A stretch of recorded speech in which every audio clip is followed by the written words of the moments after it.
Hello चार सभी का स्वागत है आपके अपने यूट्यूब चैनल कंबोसर पर। आई होप क्या सभी अच्छे होंगे और आपकी बोर्ड एग्जाम की जो तैयारी है वो भी काफ़ी अच्छे से चल रही होगी। तो डेट शीट आप लोग की जारी हो चुकी है और आई होप कि आप सभी ने कमर कस ली अपने बोर्ड एग्जाम 2025-26 के लिए।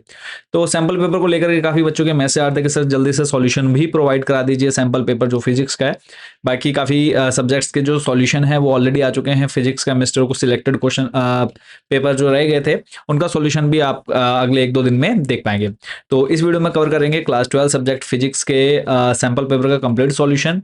वन बाय वन एक क्वेश्चन जो सॉल्यूशन है इनका दिखने वाले हैं। तो लास्ट तक वीडियो में बने रहना है।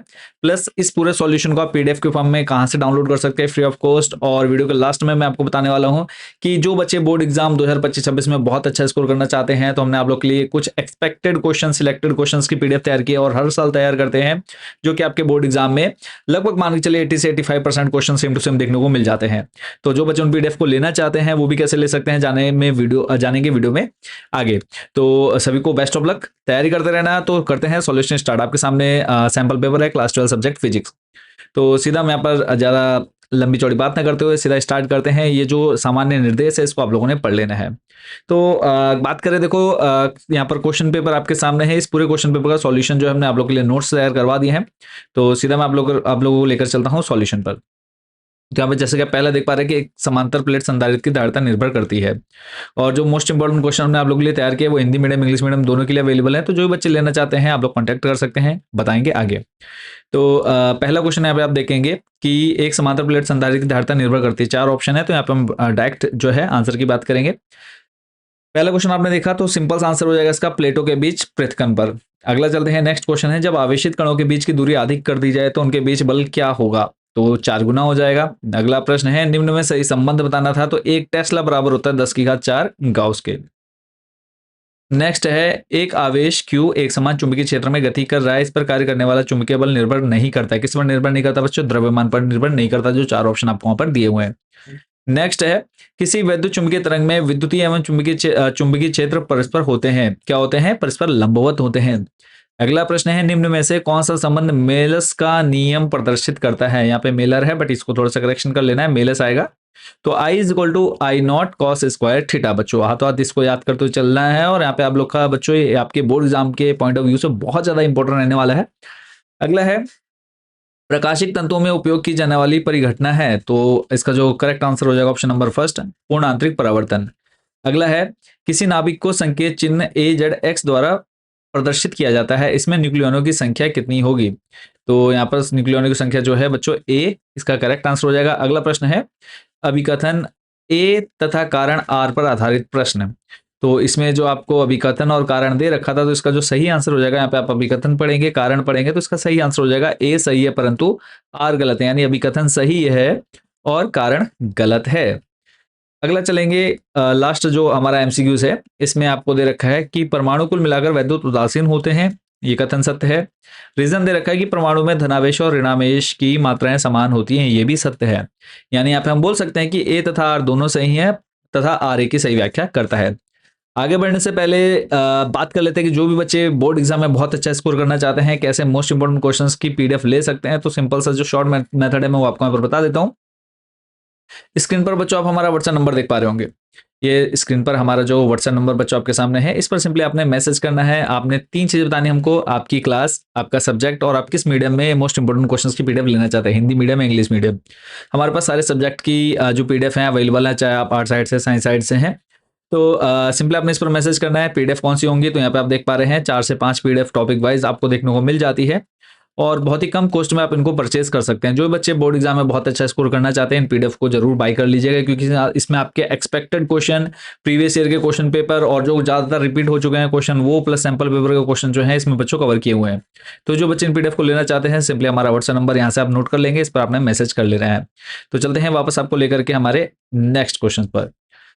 निश्चित उत्तर प्रश्न यहाँ से स्टार्ट होते हैं। कुलाम का नियम, क्वेश्चन नंबर जो सेकंड है, कुलाम का नियम न्यूटन के गति के किस नियम के अनुरूप है? तो सिंपल आंसर हो जाएगा न्यूटन के तीसरे नियम यानी क्रिया प्रतिक्रिया के नियम से संबंधित है।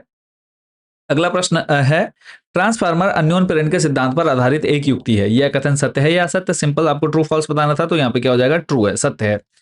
अगला है, यदि माध्यम में तरंगे एक बिंदु स्रोत से उत्सर्जित हो रही हो तो तरंगाग्र का आकार कैसा होगा? तो आंसर हो जाएगा बच्चों गोलाकार। क्वेश्चन नंबर 5 है। 5वां नंबर है अपद्रवित अर्धचालक के 2 प्रकार कौन से हैं? तो यहाँ पे हो जाएगा N प्रकार के अर्धचालक और P प्रकार के अर्धचालक। नेक्स्ट क्वेश्चन आंकिक प्रश्न एवं संक्षिप्त, उनका उत्तर यहाँ पर दिया हुआ है। ऊन से रगड़े जाने पर कोई पॉलिथीन का टुकड़ा 3 गुणा 10⁻⁷ कूलाम के ऋणावेश से आवेशित पाया गया। स्थानांतरित इलेक्ट्रॉनों की संख्या आकलित कीजिए। तो आवेश आपको दे रखा था Q 3 गुणा 10⁻⁷ आवेश दे रखा है इलेक्ट्रॉन पर, जो फिक्स होता है 1.6 इंटू 10⁻⁻19 कूलाम। आवेशों के क्वांटीकरण नियम से Q इज इक्वल टू होता है क्या बच्चों? Ne। अब हमको निकालना क्या है? N का मान निकालना है। इलेक्ट्रॉनों की संख्या कितनी है? तो Q अपॉन E फॉर्मूला बन जाएगा, सिंपली मान रखा, सॉल्व किया, 1.8 इंटू 10⁻12 इसका आंसर है। चलते हैं नेक्स्ट क्वेश्चन पर। जो वाहन ज्वलनशील पदार्थ ले जाते हैं उनकी धातु की जंजीरें वाहन के गतिमान होने पर धरती छूती रहती है, ऐसा क्यों होता है? तो इसका जो बच्चों आंसर है वो आप डिटेल में पढ़ लेंगे कि वाहन के टायरों और हवा के साथ घर्षण के कारण वाहन की सतह पर स्थित वैद्युत आवेश जमा हो जाता है। यदि यह आवेश अधिक हो जाए तो यह चिंगारी उत्पन्न कर सकता है, जिससे ज्वलनशील पदार्थों में आग लग सकती है। धातु की जंजीरें इस आवेश को सुरक्षित रूप से पृथ्वी में स्थानांतरित कर देती है, जिससे आवेश का जमाव रुक जाता है और किसी भी दुर्घटना की संभावना समाप्त हो जाती है। क्वेश्चन नंबर 8 है, यहां पर आपसे कहा है यदि E1 व E2 विद्युत वाहक बल और R1 व R2 आंतरिक प्रतिरोध वाले 2 सेल पार्श्व क्रम में संयोजित हो तो उनके पार्श्व संयोजन के तुल्य आंतरिक प्रतिरोध का व्यंजक लिखिए। तो तुल्य आंतरिक प्रतिरोध के लिए RE की जो हो जाएगा बच्चों, यहाँ पे आप देख रहे हैं इक्वेशन नंबर फर्स्ट, ठीक है। फिर उसके बाद आपकी जो इक्वेशन सेकंड है, यहाँ पर आप दोनों देख पा रहे हैं। तुल्य आंतरिक प्रतिरोध आ जाएगा, तुल्य विद्युत वाहक बल का जो समीकरण है व्यंजक, वो आप यहाँ पे बच्चों देख पा रहे होंगे। चलते हैं नेक्स्ट क्वेश्चन नंबर 9 बच्चों आपके सामने है कि एक लंबे सीधे तार में 35 एम्पियर विद्युत धारा प्रवाहित हो रही है। तार से 20 सेंटीमीटर दूरी पर स्थित किसी बिंदु पर चुंबकीय क्षेत्र का परिमाण क्या है? अब यहाँ पे आपको आई धारा दे रखी है 35 एम्पियर, दूरी दे रखी है 20 सेंटीमीटर, उसको आप मीटर में कन्वर्ट कर लेंगे, 100 से भाग दे करके 0.20 मीटर आपका डिस्टेंस आ जाएगा। निर्वात की जो निर्वात में म्यू नॉट का जो मान होता है, पारगम्यता का जो मान होता है वो होता है 4 pi into 10⁻⁷ tesla metre ampere inverse, ठीक है। तो formula B equal to mu naught I upon में 2 पाई आर। म्यू नॉट का मान जो है 4 पाई इंटू 10⁻⁷, आई का मान आपको क्वेश्चन में दिया है 35 बट्टे में 2 पाई इंटू आर, वैल्यू रखी, सॉल्व किया, आंसर आपके सामने है। क्लियर हो गया। चलते हैं नेक्स्ट, अगला क्वेश्चन है चुंबकीय प्रवृत्ति क्या है? इसके आधार पर प्रतिचुंबकीय व अनुचुंबकीय पदार्थों में विभेद कीजिए। हर साल बच्चों ये क्वेश्चन आपके एग्जाम में पूछा जाता है, हर साल ही आता है। तो इसका जो आंसर बच्चों आप देख पा रहे हैं, चुंबकीय प्रवृत्ति, सबसे पहले चुंबकीय प्रवृत्ति को यहां पर समझाएंगे कि किसी पदार्थ की चुंबकीय प्रवृत्ति यह दर्शाती है कि वह पदार्थ किसी बाह्य चुंबकीय क्षेत्र में रखे जाने पर कितनी आसानी से चुंबकित होता है। यह पदार्थ में उत्पन्न चुंबकन की तीव्रता I और आरोपित चुंबकीय क्षेत्र की तीव्रता H का अनुपात होता है। यहाँ पे zeta equal to I upon H। अब इसके आधार पर हमें क्या बताना था? प्रतिचुंबकीय अनुचुंबकीय में अंतर बताना है। तो चुंबकीय प्रवृत्ति के आधार पर छोटी जो प्रतिचुंबकीय होता है वो छोटी और ऋणात्मक होती है, यानी जो जीटा है लेस देन होता है 0 के, और I के क्या होता है? 0 के इक्वल होता है। नेक्स्ट है छोटी और धनात्मक होती है। फिर उसके बाद एग्जाम्पल जैसे तांबा, जल, सोना, इधर आ जाएगा एल्यूमिनियम, सोडियम और ऑक्सीजन। नेक्स्ट अगला क्वेश्चन है प्रेरित विद्युत वाहक बल उत्पन्न करने की किन्हीं 2 तकनीकों का उल्लेख कीजिए। तो यहाँ पर जो निम्नलिखित तरीके हैं वो आप देख पा रहे हैं कि चुंबक और कुंडली के बीच सापेक्ष गति द्वारा। तो जब किसी बंद परिपथ की कुंडली को किसी चुंबकीय क्षेत्र में गति कराई जाती है या कराया जाता है, या जब किसी चुंबक को किसी स्थिर कुंडली के पास या दूर ले जाया जाता है तो कुंडली से जुड़ा चुंबकीय फ्लक्स परिवर्तित होता है, ठीक है। ऐसे ही दूसरा आप देख सकते हैं कि फैराडे के विद्युत चुंबकीय प्रेरण के नियम के अनुसार फ्लक्स में इस परिवर्तन की दर के कारण कुंडली में एक प्रेरित विद्युत वाहक बल उत्पन्न होता है। एग्जाम्पल आप यहाँ पर ले सकते हैं, यहाँ पर जो है बच्चों आपका विद्युत जनरेटर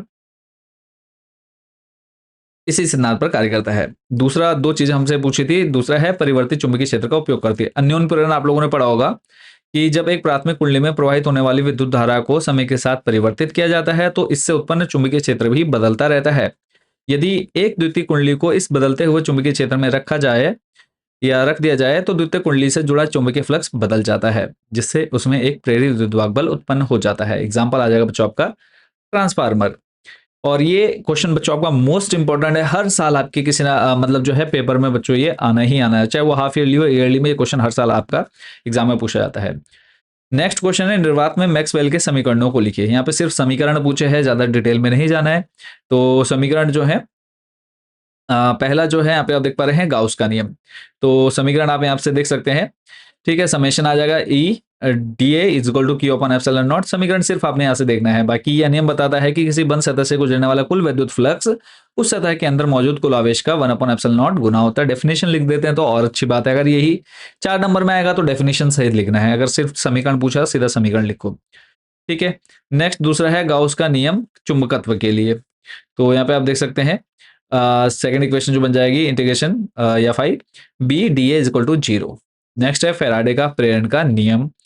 तो ये आप देख पा रहे होंगे। मैक्सवेल एम्पियर नियम चौथा जो है वो बच्चों आपके सामने है। तो इन चारों को याद कर लेना है।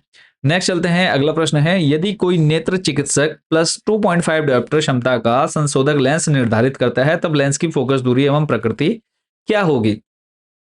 तो लेंस की क्षमता पी आपको दे रखा है प्लस 2.5 डायोप्टर। फोकस दूरी निकालनी है, फॉर्मूला आपको पता है, क्लास 10 से पढ़ते हुए आ रहे हैं। पी इज इक्वल टू होता है आपका 1/f और एफ जो होता है मीटर में। तो पी का जो मान है वो आपके पास दे रखा है, क्षमता जो दे रखी है पावर 2.5 वो वैल्यू रखी 0.4 मीटर आपकी फोकस दूरी आ गई। यानी फोकस दूरी को आप सेंटीमीटर में बदल देते हैं, 100 से मल्टीप्लाई कराएंगे, एफ आ जाएगा आपका 40 सेंटीमीटर। लेंस की प्रकृति भी पूछी है तो इसी के साथ चलते हैं आगे कि चूंकि लेंस की क्षमता पी का जो मान है वो धनात्मक है और इसलिए फोकस दूरी एफ का मान भी धनात्मक होगा। तो लेंस की प्रकृति उत्तल लेंस होगी और लेंस की फोकस दूरी +40 और लेंस की प्रकृति उत्तल लेंस। अगला प्रश्न है किसी धातु के कार्यफलन को परिभाषित कीजिए। यह इलेक्ट्रॉनों को उत्सर्जन से किस प्रकार संबंधित है। थोड़ा सा इसमें मिसप्रिंट है, बाकी मैं उसको सही करते हुए यहाँ पर चल रहा हूं, ठीक है। तो कार्यफलन की परिभाषा आपको बतानी है कि कार्यफलन वह न्यूनतम ऊर्जा है जो किसी धातु की सतह से एक इलेक्ट्रॉन को ठीक बाहर निकालने के लिए आवश्यक होती है। यह ऊर्जा धातु के अंदर इलेक्ट्रॉनों को सतह से मुक्त करने के लिए दी जाती है। इसी के साथ दूसरा हमसे क्या पूछा है, किस प्रकार संबंधित है ना। तो यहां याद रखना आपको कि किसी धातु की सतह से इलेक्ट्रॉन तभी उत्सर्जित होगा जब उस पर आपतित विकिरण की ऊर्जा जो होगी, यानी आपतित विकिरण क्या है, फोटोन है हमारे लिए वहां पे जो पैकेट्स के रूप में आ रहे हैं।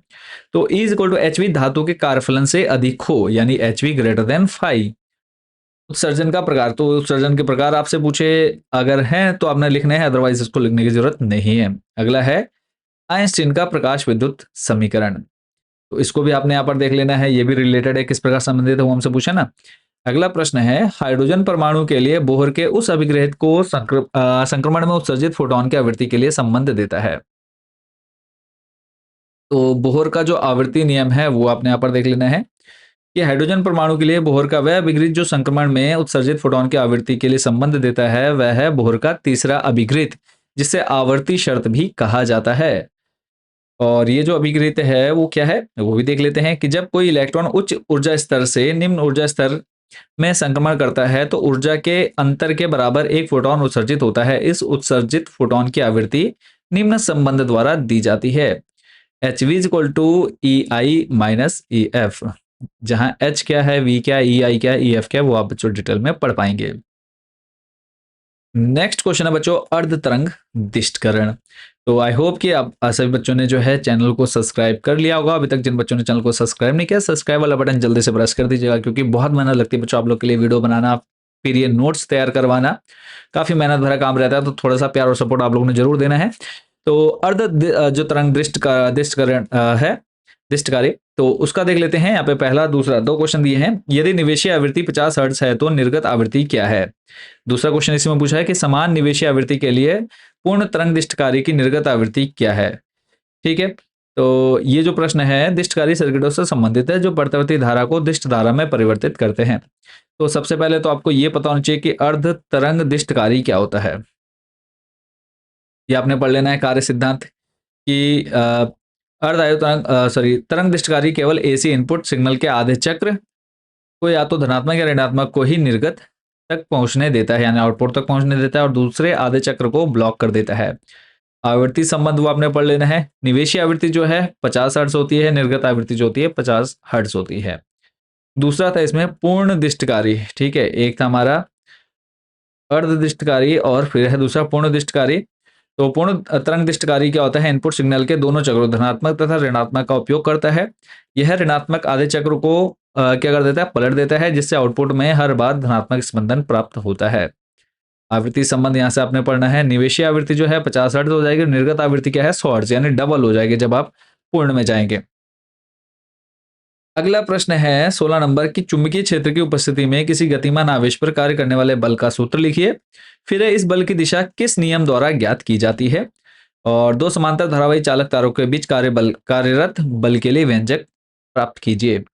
तो गतिमान आवेश पर चुंबकीय बल का सूत्र सबसे पहले आपने लिखना है, सदिश रूप में आपका आ जाएगा F is equal to Q bracket में V इंटू बी, और इसका परिमाण जो हो जाएगा तो F is equal to Q V B sine theta आ जाएगा, जहां क्यू वी बी और थीटा क्या है वो आप पूरा डिटेल में यहाँ पर पढ़ पा रहे होंगे। क्लियर है? चलते हैं नेक्स्ट। अगला है, इसी में है बल की दिशा ज्ञात करने का नियम जो है। तो सिंपली फ्लेमिंग के बाएं हाथ का नियम आपको यहाँ पर याद रखना है कि अंगूठे, तर्जनी और मध्यमा को इस प्रकार फैलाएं कि ये तीनों एक दूसरे के क्या है? परस्पर लंबवत रहे। और इसमें कौन क्या करेगा? तर्जनी चुंबकीय क्षेत्र, मध्यमा जो है आवेश की गति या धारा की दिशा को, और अंगूठा जो है बल की दिशा को प्रदर्शित करता है। डायग्राम कुछ इस तरह का रहेगा बच्चों, इसको आपने अच्छे से तैयार करना है। तीसरी चीज पूछी थी हमसे कि दो समांतर धारावाही चालक तारकों के बीच बल के लिए व्यंजक भी निकालना है। तो यहाँ पे मान लेते हैं कि दो अनंत लंबाई के सीधे समांतर चालक तार L1 व L2 निर्वात में d दूरी पर रखे हैं, या फिर हमने रखा है इनको, तो इनमें क्रमशः धारा जो है I1 और I2 प्रवाहित हो रही है। अब हमको व्युत्पत्ति करनी है, तो सिंपली आप इसको पूरा डिटेल में पढ़ लेंगे। B1 इक्वल हो जाएगा म्यू नॉट I1 अपॉन में 2 पाई डी, और L2 पर लगने वाला बल, पहले हमने L1 पर लगने वाला बल और L2 पर लगने वाले बल के लिए यहाँ पे इक्वेशन बनाई, दोनों का जो मान है वहां पर इक्वेशन फर्स्ट से यहाँ पर इसमें रखा, और हमारा जो डेरिवेशन है इसमें हमको निकालना था वो फाइनली जो है आ चुका है यहाँ पर। F is equal to mu naught I1 I2 upon में 2 पाई डी। चलेंगे लेकर के आपको नेक्स्ट अगले प्रश्न पर।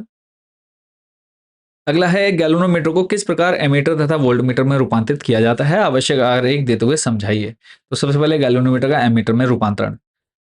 तो एमीटर एक ऐसा उपकरण है जिसका उपयोग किसी परिपथ की शाखा में प्रवाहित होने वाली धारा को मापने के लिए किया जाता है। इसे हमेशा परिपथ में श्रेणी क्रम में जोड़ा जाता है। रूपांतरण कैसे करेंगे बच्चों जो है आप यहाँ पर पूरा डिटेल में इसको रोक करके पढ़ लेंगे, क्योंकि वीडियो बहुत लंबी हो जाएगी अगर हम एक एक क्वेश्चन को पूरा डिटेल में पढ़ेंगे। बाकी कोई क्वेश्चन कहीं पर डाउट रहेगा तो आप लोगों ने कमेंट सेक्शन में पूछ लेना है। तो ये आपका जो मेन इक्वेशन है, S is equal to I G capital G upon में I माइनस आई जी, जहां G क्या है? गैल्वेनोमीटर का प्रतिरोध है। फिर गैल्वेनोमीटर को वोल्टमीटर में कैसे बदलेंगे, तो वो भी यहाँ पे आप पूरी जो प्रक्रिया है बच्चों पूरा डिटेल में आप लोग देख पा रहे होंगे। कहीं पर कोई चीज समझ में नहीं आती कमेंट सेक्शन में पूछ लेना है। अगला क्वेश्चन है प्रश्न नंबर 18 कि 15 माइक्रोफैराड का एक संधारित्र 220 वोल्ट 50 हर्ट्ज स्रोत से जोड़ा गया है। परिपथ का संधारित्रीय प्रतिघात तथा इसमें प्रवाहित होने वाली आरएमएस एवं शिखर धारा का मान बताइए। ठीक हो गया, इसको आप लोगों ने देखना है। और उसके बाद चलेंगे लेकर के नेक्स्ट आपको इसके सॉल्यूशन पर। इसमें आपको ये भी कहा है कि यदि आवृत्ति को दोगुना कर दिया जाए तो संधारित्र प्रतिघात और धारा के मान पर क्या प्रभाव पड़ेगा। जो जो मान दे रखे हैं वो सबसे पहले यहाँ पर लिख लिए हैं। संधारित्र प्रतिघात निकालने का फॉर्मूला आपके सामने है। यहाँ क्या सिंपल आपने 2 पाई एफ सी का मान रखा, सॉल्व किया, एक्स ही आ गया। संधारित्र प्रतिघात कितना आ गया? 212.31 ओम। वर्ग माध्य मूल धारा निकालनी यानी IRMS निकालना है। फॉर्मूला आपका है VRMS अपॉन में जीटेक्स। मान रखे आपने 1.036 एम्पियर, इसका आंसर आ गया। शिखर धारा भी निकालनी थी, तो आई पीक जो है √2 इंटू IRMS, इसको सॉल्व किया आपने, आंसर जो है 1.465 आ गया इसका। चलते हैं नेक्स्ट। इसका सेकंड जो पार्ट था कि यदि आवृत्ति दोगुनी कर दिया है तब क्या होगा। तो जो नई आवृत्ति होगी वो हो जाएगी कितनी? 100 हर्ट्ज 50 गुना डबल। संधारित्रीय प्रतिघात पर क्या प्रभाव पड़ेगा? तो संधारित्रीय प्रतिघात आवृत्ति के व्युत्क्रमानुपाती होता है। यदि आवृत्ति को दोगुना कर दिया जाता तो नया प्रतिघात क्या हो जाएगा? आधा हो जाएगा।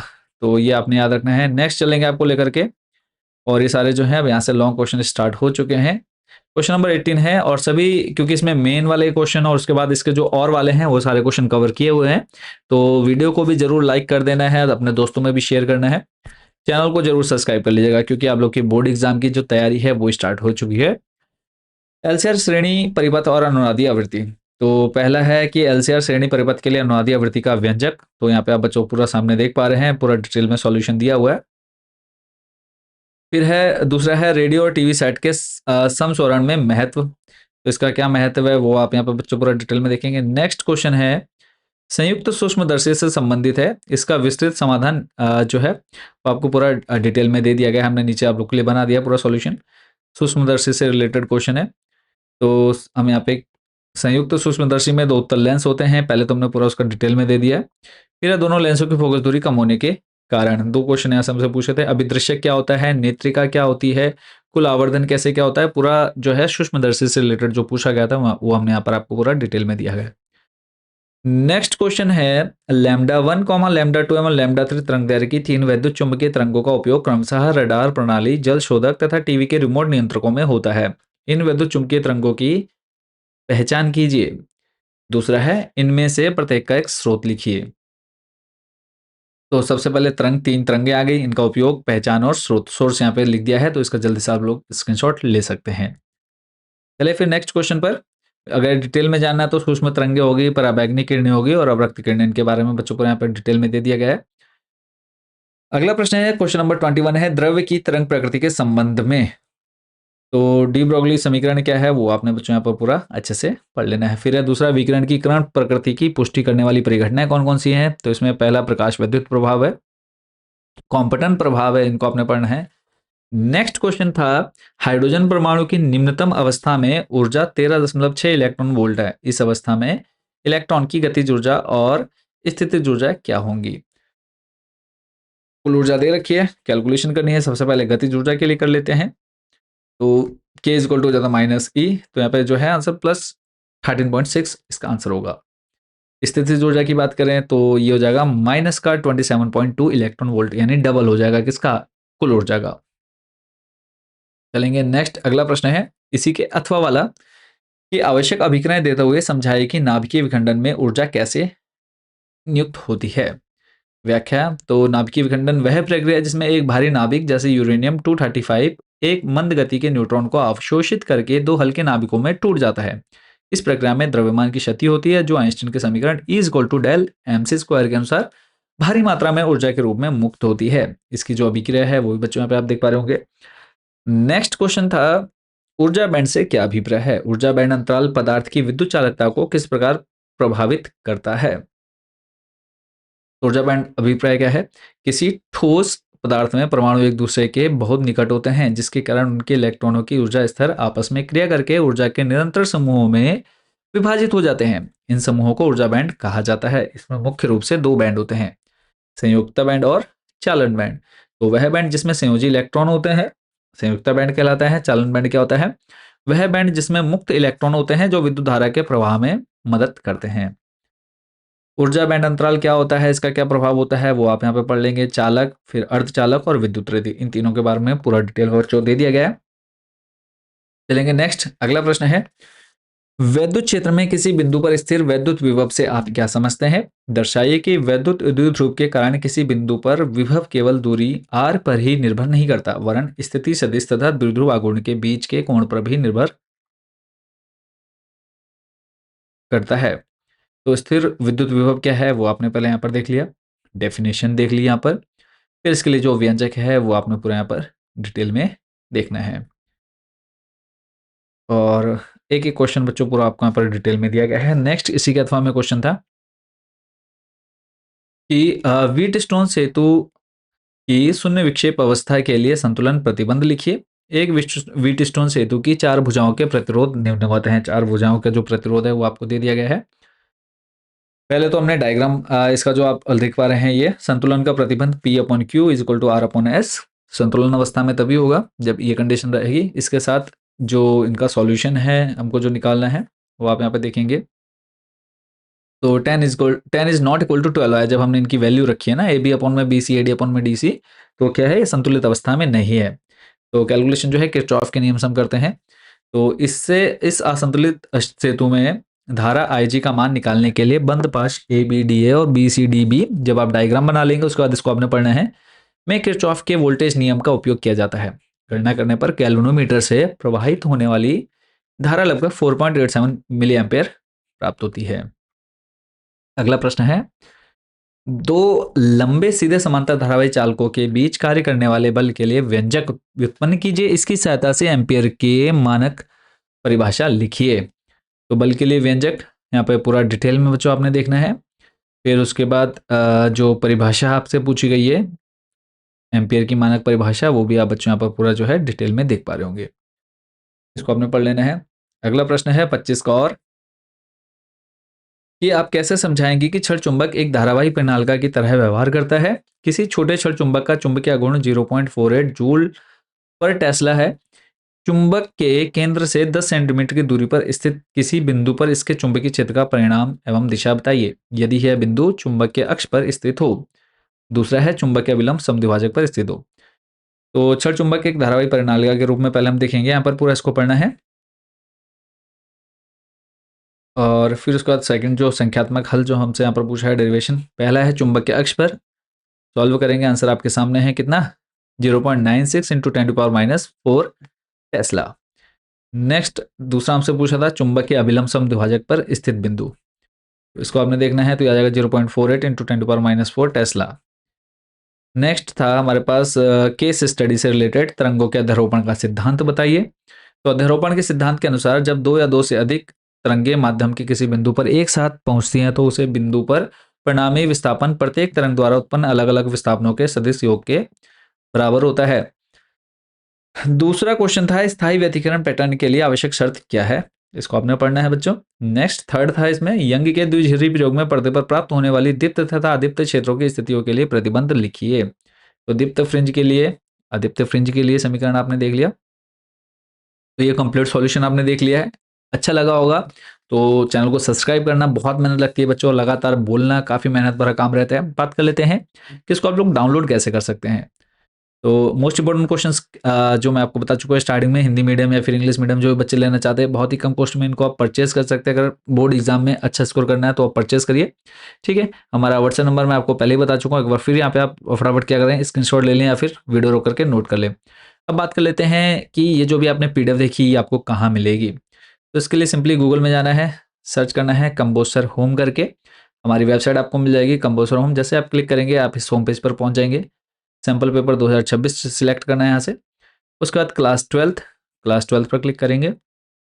यहाँ पे आपको फिजिक्स के नीचे ही सॉल्यूशन वाला ऑप्शन बच्चों देखने को मिल जाएगा। तो यहाँ से आप लोग फ्री ऑफ कॉस्ट जो सॉल्यूशन है वो डाउनलोड कर सकते हैं। बट अगर आपको मोस्ट इंपॉर्टेंट क्वेश्चन चाहिए जो आपके सिलेक्टेड क्वेश्चन आपके बोर्ड एग्जाम में पूछे जाने वाले हैं तो वो आपको परचेस करने होंगे। बाकी एवरीथिंग जो है आपको हमारी वेबसाइट पर फ्री ऑफ कॉस्ट देखने को मिल जाता है। तो विजिट करिएगा वेबसाइट भी। बाकी सभी को best of luck, good luck, अच्छे से तैयारी करते रहिए। ज़्यादा समय आप लोग के पास बच्चों बचा नहीं है तो अपना टाइम जो है बिल्कुल भी वेस्ट नहीं करना है। तो तैयारी करिए, बहुत जल्द मिलेंगे अदर वीडियोज़ के साथ। Thank you so much for watching this video.